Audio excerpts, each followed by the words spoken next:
जोगे जान जान जोगे जान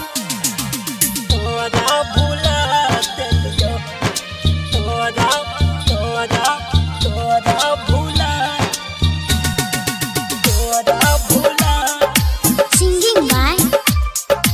Singing by संजीत साजन। जोगे जान जोगे जान जोगे जान तोरा भुला दिलियो जोगे जान जोगे जान जोगे जान तोरा भुला दिलियो तोरा याद में खुद का मिटा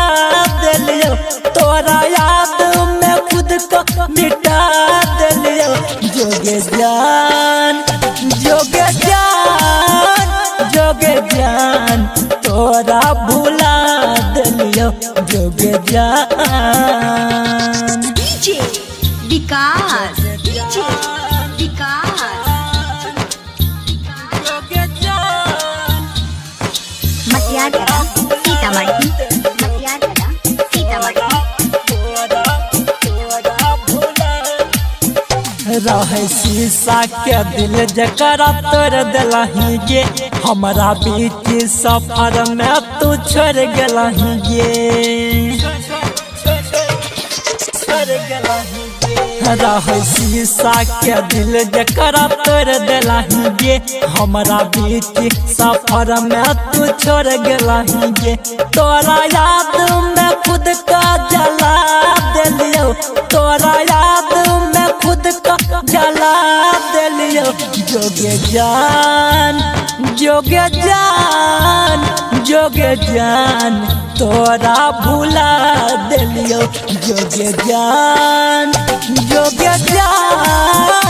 जोगे जान तोरा भुला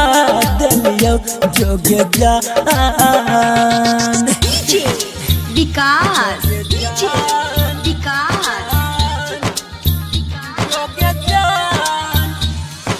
मटियागढ़ सीतामढ़ी मटियागढ़ सीतामढ़ी। तोरा खातिर हम दुनिया से लड़ गेलियो गे गेलही पिया के घर हम त मर गेलियो गे तोरा खातिर हम दुनिया से लड़ गेलियो गे गेलही पिया के घर हम त मर गेलियो गे तोरा प्यार में सब कुछ लुटा दिलियो तोरा प्यार में सब कुछ लुटा दिलियो जोगे जान जोगे जान जोगे जान तोरा भुला दिलियो जोगे जान जोगे जान जोगे जान तोरा भुला